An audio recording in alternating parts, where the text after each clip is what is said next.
m'a vraiment beaucoup frappé. L'accueil que j'ai reçu pour les Francopholies de Montréal et en général était le même que si j'avais été la personne importante sur la grosse affiche. C'était vraiment quelque chose qui m'a beaucoup interpellée, cette façon extrêmement cordiale et démocratique des Québécois, en tout cas dans le milieu dans lequel je navigue. Et donc, je connaissais Marie-Jo Thériault, qui est une amie, donc elle aussi, elle m'a un peu guidée à travers la ville, elle m'a un peu sortie, elle m'a un peu présenté des gens. Et assez vite, j'ai eu d'autres invitations pour revenir et de fil en aiguille, la tâche s'est créée, les liens se sont créés, des liens après indissolubles et que j'ai cherché à maintenir. Et bon, il y a eu un jour, quelques années plus tard, où j'ai décidé de faire une demande d'immigration.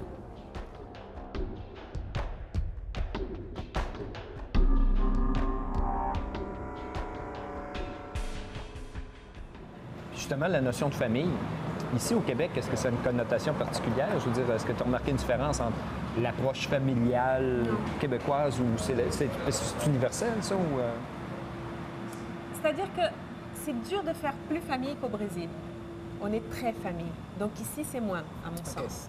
Hein? Je ne sens pas autant ici qu'au Brésil, par exemple, la tribalité qu'on a. Okay. Là-bas, c'est très tribal. On a l'habitude de se réunir les dimanches en famille. On a l'habitude de faire un réseau. La famille est vraiment un réseau. Quoi que tu choisisses de faire, tu sais que tu auras toujours un oncle, une tante, un cousin, quelqu'un qui va t'aider dans tes premiers pas. Il y a une espèce de... Ça veut dire vraiment quelque chose.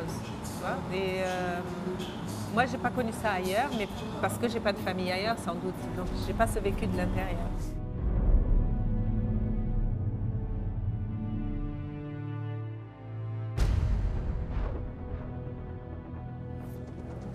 On parlait du rôle ou du statut de la femme. Je peux pas m'empêcher, en m'adressant à quelqu'un qui vient d'un pays étranger, le débat qu'on a eu ici au Québec sur les accommodements raisonnables, Oui, à savoir comment ça vous m'a vous bien situez dans... impressionnée. Oui, c'est ça. Comment vous êtes senti dans ce débat-là? Parce que j'hésite entre une éducation où on m'a beaucoup poussée à réfléchir avant de parler et à vraiment voir les... Et puis des pulsions un peu trop impulsive. Bon, pulsion impulsive, c'est horrible, mais enfin, en disant, où j'ai envie de dire « Comment? Vous n'avez pas le droit, et puis c'est tout, et puis vous êtes ici. » Donc, si je réagissais d'une façon très ventrale, comme ça, je dirais « On est au Québec, ce pays s'est battu pendant des années à quitter le catholicisme obscurantiste. Les gens, ils ont vraiment souffert avant de pouvoir être libres. On ne peut pas supporter que dans les limites que des gens viennent ici pour ici exercer des choses que nous considérons comme des atteintes à la dignité de la personne. Mm-hmm. Ça, c'est ma voix de citoyen lambda qui dit... Mais bon, après, je suis obligée de réfléchir, est-ce que c'est la meilleure manière que juste d'interdire? Est-ce que c'est comme ça qu'on maintient le dialogue? Je ne sais pas. Mais c'est sûr que mon sentiment diaphragmique, ça serait de dire, je ne peux pas concevoir que lorsque je vais m'installer dans un autre pays, je n'ai pas à signer moralement une clause en disant « Vous venez dans un pays dans lequel le droit des femmes a été acquis, blablabla, vous ne pouvez pas venir ici. Ce serait illégal de vouloir... » Mais en même temps, si j'étais un politicien, je ne sais pas si je pourrais tenir ce discours sans y réfléchir à 2 ou 3 fois en me disant s'agit-il de faire une guerre entre communautés? S'agit-il de faire des lois d'immigration plus restrictives en disant vous ne pourrez pas immigrer si vos idées ne conviennent pas? Parce que ça serait la porte ouverte aussi à ce que changement de gouvernement, changement d'idée principale. Donc c'est très complexe et on a beau parler à travers son bonnet et avoir des opinions personnelles fortes. Je pense que quand il s'agit de faire c'est ça où la démocratie est intéressante, parce qu'il faudrait que des gens se réunissent, débattent et arrivent à une conclusion qui, démocratiquement, tienne la route et qui soit un pacte social de non-agression d'une certaine manière.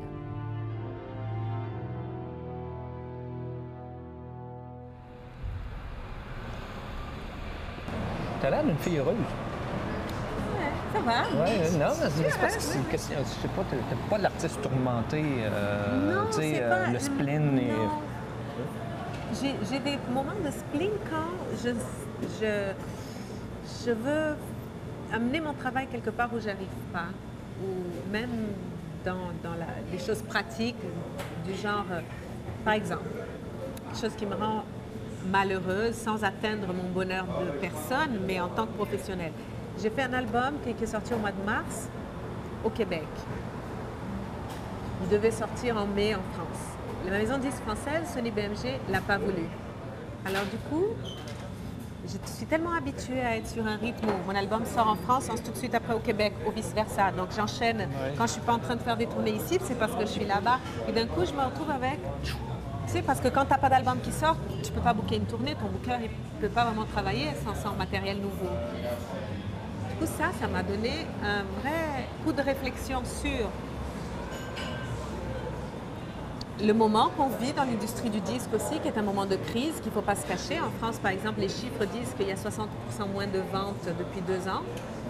Donc tout le monde est devenu très frileux. Dans les maisons de disques, il y a beaucoup de gens qui sont mis à la porte, etc. Mais au-delà de ça, tu fais un travail que tu sais que vraiment, il n'y a pas de courbe de coin tourné rond. Ça a été un travail collectif extrêmement approfondi. Je sais qu'il est très beau, mais c'est... On dit non, il n'y a aucun potentiel commercial, on ne va pas pouvoir... on voulait un autre Cœur Vagabond, mais là, c'est comme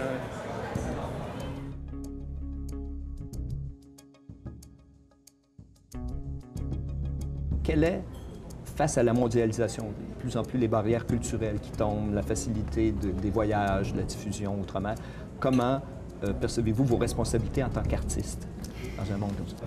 La mondialisation, ça n'a pas été quelque chose que moi j'ai vu venir avec plaisir. J'ai toujours trouvé ça très dangereux. Depuis la partie à laquelle on a assisté entre Est et Ouest, enfin entre communisme et capitalisme, qui a été perdu par le communisme, j'ai trouvé ça très effrayant de voir que l'idéologie capitaliste allait être unique à gouverner le monde, et ça n'a pas manqué. Enfin, tout ce qui est Organisation mondiale du commerce, tout ce qui fait qu'on doit se soumettre à la loi du plus fort et ce capitalisme dévorant. Donc l'évolution du monde, en fait, je la trouve épouvantable parce que je trouve que les avantages ne sont pas nombreux par rapport à la destruction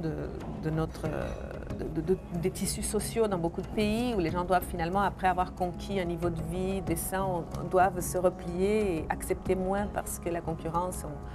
On exporte les entreprises ailleurs, etc. C'est-à-dire, on sait que la tendance du capital, la réalisation du rêve du capital, c'est l'esclavage. C'est-à-dire, si on pouvait avoir des gens qui travaillent pour rien et qui, avec ce qu'ils ont gagné, ils payent pour acheter ce qu'ils ont produit, c'est l'idéal. Donc, tout ce qui n'est pas ça, c'est de la lutte très, très acharnée des gens plus humbles pour ne pas tout céder. Mais on sait qu'il y a eu une expansion de la richesse des quelques-uns exponentielle dans les dernières années. Donc la mondialisation, pour moi, c'est beaucoup ça. Je pas, tout ce que je... Et j'ai pas l'impression non plus qu'il y a une plus grande compréhension entre les peuples, ni un plus grand, une plus grande tolérance. Au contraire, on voit monter tous ces intégrismes, etc. Je ne trouve pas qu'on vit par rapport à ça.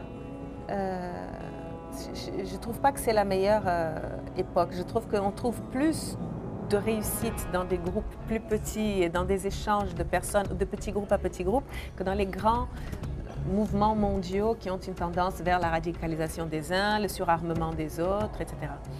Donc, c'est pas... À ce niveau-là, je pense qu'il n'y a pas une très grande évolution et bien sûr, je suis inquiète comme n'importe quel citoyen. Est-ce que ça m'empêche de respirer? Non, parce que je ne trouve pas que dans l'histoire de l'humanité, il y a eu vraiment des grands moments où la planète entière était souriante et prospère et contente. Il y a des poches de résistance dans lesquelles on peut être heureux, on peut agir, on peut revendiquer, on peut aimer, on peut rigoler, on peut échanger. Et souvent... dans ce qui est lié à l'artistique, etc., il y a ces moments de grâce où il n'y a pas de race, il n'y a pas de frontières, il n'y a pas de barrières. On se retrouve et on est humain ensemble, on rit, on produit de la beauté. Mais ça reste toujours des choses privilégiées, rares, fragiles, ça vaut la peine de défendre et de se battre pour, mais je ne pense pas que ce soit la généralité.